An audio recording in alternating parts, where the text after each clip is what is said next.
we are faced with a development in the city which is probably going to be the largest in the county, being the Galleria.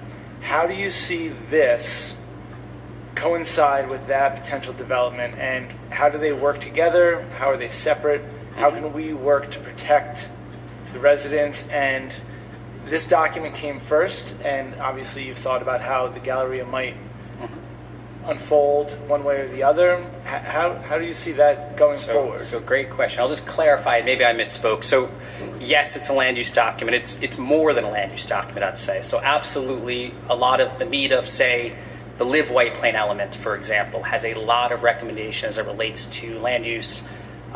In a general way, it talks to sort of recommended zoning amendments, very specifically about minor amendments, but as it relates to, say, the Galleria, I would encourage everybody to go to the Live White Plains 11, which is one of the 27, I believe, recommendations within Live, and that's specific to the Galleria.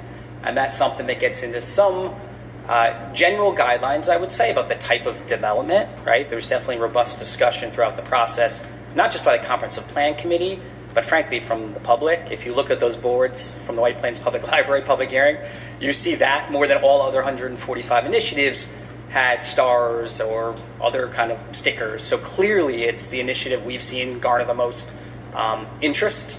So I guess I would say yes. I've talked at length with the Comprehensive Plan Committee about the opportunity for this process, that is the adoption of a new comprehensive plan, to run in parallel with something such as a rezoning, whether it's at the Galleria or somewhere else. The good news is, in my opinion, frankly, there's been a lot of thought and interest, not just about that site, but about other areas of the city that we think are ripe for opportunities or change. So it's not just the Live White Plains 11. There's other areas of the city, for example, the campus office parks, which have become sort of a hot button issue. What's the future of those? Very specific recommendation about considering zoning there. Looking at environmental zoning for lot coverage across the city, because we don't have that in our current zoning. So they're very targeted recommendations that are put in somewhat general terms, if that makes sense, because the idea is that this is a guiding policy document, right? I started out saying that to be overly specific on anything in a comprehensive plan isn't really the role of this document. I also would say, if you look at Live White Plains 11, there's a caveat in there at the end of any kind of general recommendations about any future rezoning or reuse or redevelopment of the Galleria, that any specific site-specific proposal for rezoning would require a substantial environmental review under the State Environmental Quality Review Act, SECRA, which in every situation, I want to say this, I've said this a lot, would get into analysis of that redevelopment or potential rezoning in 10 times greater detail than we could ever hope to get to in a comprehensive plan, which considers a 10 square mile area, right? So the good news is there's some general policy guidelines based very specifically on comment about, say, that site and others.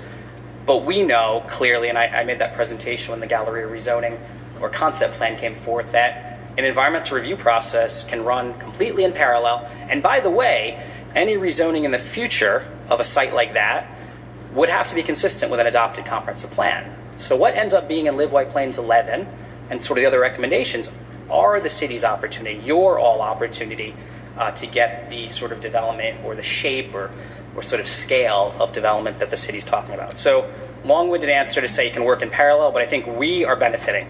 The alternative is not having the plan. When people say they're concerned that this plan has been corrupted or there's been things that have been done and all sorts of stuff that's been out there, I get somewhat, it's not defensive as much as I want to clear the record to say, this is good. If we didn't have this, if you look at what our comprehensive plan says now for the Galleria, it's not much. So this is something that represents community vision for the better part of 2.5 years, and of course it's not adopted, so there's plenty of room for comment.